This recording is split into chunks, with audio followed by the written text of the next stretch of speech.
Howdy folks, I'm Dan Gross for the Rochester Indie Musician Spotlight and Three Heads Brewing. Today I'm sitting down with Matthew Ramerman, the Rochester resident for the month of September, playing a different concert each Thursday along with a special guest as well. In addition to being one of the most in-demand recording engineers in town, that's why we're in his castle, the Green Room, today. Ram Jam is a great drummer and he'll be throwing it down each week. Ram, thank you so much for your time, brother. Appreciate it. Thanks for having me. My pleasure. Well, let's start off nice and easy. Are you a Rochester native?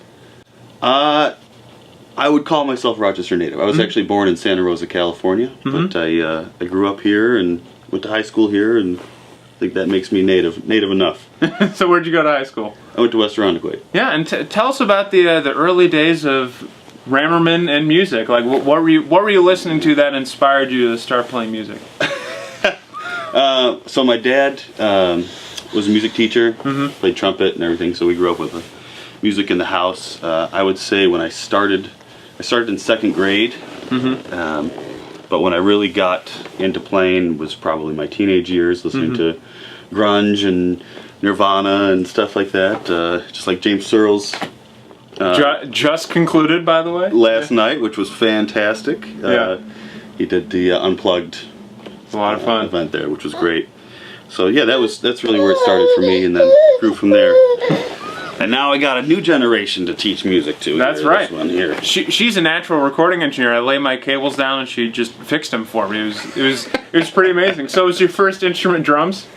Piano, actually, and then drums. So what made you pick up drums? Did you just want to be the most obnoxious guy in the room? I sure did. I still am. I was gonna say, and I'm sure your parents were very pleased when you decided to pick up drums. Oh yeah. I mean, they I duped them into buying me a drum set and like a $200 junky kit, and tore through that, and the rest is history. So let's talk a little bit about your formal music education. You probably took piano lessons when you were really younger, but did you ever take any drum lessons? I did. I studied with a number of teachers.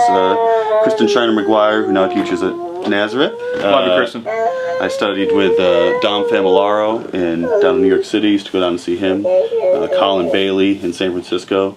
And then I went to MCC, where I took pop, rock, and jazz performance, and promptly dropped out of that and went on the road. But John Nargis was great over there. And then toured professionally as a musician, and wound up a few years later deciding to move to LA, where I went to the Los Angeles College of Music and studied with Ralph Humphrey and Joe Porcaro. And had a lot of fun out there. I'm sure. When did you start doing the recording side of things? I started at the beginning. At the beginning. Early on with bands, I was, I had a little 6-channel powered Yamaha mixer that was my dad's, and I used to run the output of that into a little 1/8" cable into the back of a computer, and record my bands in high school, or even before high school.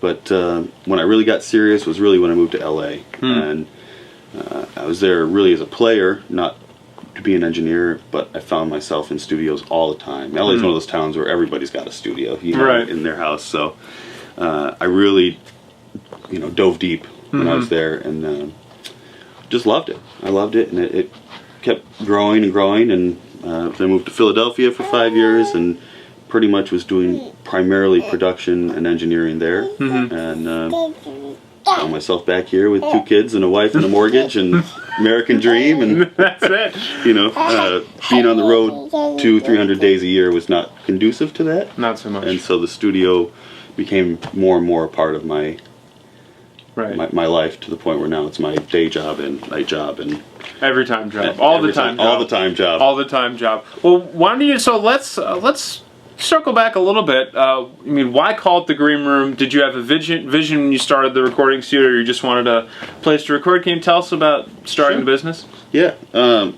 So the Green Room traditionally is what we call the room where an artist would be taken care of prior to a show, or the dressing room is often called the Green Room, or where they serve the artist's food. And so for me, the studio is really about being focused on the artist. What makes the artist comfortable? When I got into this as a player, I would go to studios, and sometimes I'd be in an environment where it just wasn't wasn't comfortable as an artist. Right. You know, it wasn't comfortable as a player, and so I really wanted to be as far away from that as I could. Where sometimes as an engineer now, I prefer to compromise for the artist to be comfortable and be able to play naturally, rather than have what might be perfection from an engineering standpoint. Right. There are often ways that we want people to do things, or things that we want them to sound like that. You know, well, if they don't play better that way, then I'm not going to force them to be like that. Right. You wrapping those cables, baby? She is, and she's doing a great job. I appreciate it. Over under, right? I'm team over under too. That's good. That's good. That's good to hear. So do you? I do want. I'm gonna fangirl a little bit. I think one of the things that is so cool about this residency is it's bringing people together, and I can't even tell you offhand how many of the Rochester residents you've recorded. So it was Fran. You've done stuff for him. You've done stuff for Chris English. The Honey Smugglers coming up later this year. Charlie, of course, Charlie Lindner. Is there anyone I'm missing? Kurt Johnson. Maybird. Right. Sam Snyder, who's is the month after me. Yeah.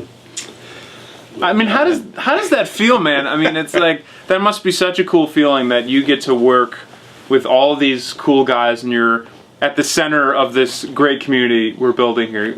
How does that make you feel? Feels great. You know, that's just one of the great joys for me. I love music. I love creating music, and I really love helping other people realize their own music and helping them bring that to the forefront in whatever way possible. So whether that's as a support person being behind the drums, or whether it's support with engineering or production work, it's, you know, there's nothing I'd rather be doing than making some music with some great people. Yeah, or with my kids. That's my other great job. Right, I was gonna say, and make sure they wear earmuffs if you're gonna. Oh yeah, they have them. Play the kid around there.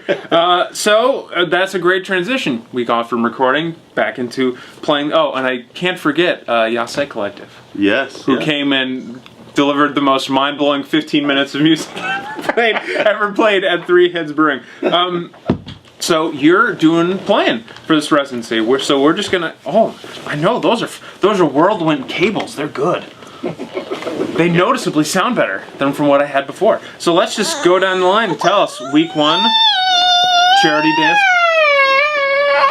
Good. No, it's hard. I know. It's hard not to be able to play with the cables. You know what? I bet we have some cables we can play with. Here. Have a $300 pair of headphones. That's fun. You want that? Yeah. Okay. She has good taste, Matt.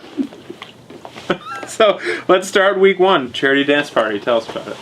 We are going to do a charity event in which the musicians that I have coming are going to pick charities and announce them, and we're going to donate 100% of the money in that first night to those charities. Amazing. Equally. Yeah. And so we're going to wait to announce that. That'll be a separate announcement there on Facebook, but we're really looking forward to that one. Yeah. It's going to be great. What, it might seem obvious, but what inspired you to do it? You know, I think that charity and giving is really important, and I have an opportunity to do that with some fantastic musicians. You know, we're going to be playing all kinds of great dance music, from Bruno Mars to Aretha Franklin to, you know, whatever gets you up and moving. So this is one to come on down and have a good time to, and feel good about donating to some good causes. So. Yeah, and do you have a lineup set yet? I do, but I'm not. I'm also going to wait to tell you who that is. He's playing the cards close to his chest. I can appreciate that. Week 2, Ram Jam. Lay it on us. The Ram Jam. It's the Ram Jam. I apologize. It's the Ram Jam. It's okay. We can call it Ram Jam. But you're Ram Jam, so this has to be the Ram Jam. It can be the Ram Jam. So tell us about the Ram Jam. So I've had a history of hosting jams and doing things with the Rock City Pro Jam and Chris English and Herb Hines and those guys. So this is not planned. I'm going to have some fantastic musicians with me, and we are just going to see what happens. Yeah. You know, I think improvisation for me is one of the great forms of musical communication. It's just a beautiful thing to be able to go up and create something on the spot, instantaneously, with no preconceived notion of what's going to happen. And so I'm really excited to have a night to do that with some great people. And are you keeping these cats a secret too? I am. Man. Like this is like, it's like such a classic power play maneuver. It's like, instead of just swinging around in his desk, he's just not telling the interviewer anything, and there's nothing I can do about it. Can you tell us about the nickname Ram Jam? Is there a story behind that? I'm going to credit that one to Woody Woodruff, who has decided to approximately every 4 to 7 days post a picture of me on Facebook saying, "You've been ram jammed." So I'll give that one to him. And oh God, Woody, God, we love you. Okay, week 3, Simply Santana. Tell us about that one. Santana. You know what? This one I'll tell you the lineup for, because I'm pretty excited. I got some fantastic players for this one. I've got Tony Padilla, fantastic conga player. I have Freddie Colon, who's going to play timbales for that one. Alan Murphy on organ, and Kurt Johnson playing guitar. Sam Snyder on guitar, a couple other guests. That's going to be a lot of fun. So, you know, I know a lot of guys have been doing albums. Santana is one of those artists for me where kind of has to span a little more than a single record. Right. So we're going to go a little beyond that and pull from some different eras of Santana. We will not be playing the entire Supernatural record. Sorry for all of you Supernatural fans. Maybe a song or two. We'll see what happens. And are you going to do it chronologically, or you're just going to go with whatever? I'm going to keep that one over here too. All right. Let's see what happens. All right, sounds good. And I love this for week number 4, Vulfpeck. That's right. And I think Vulfpeck is such a musician's band.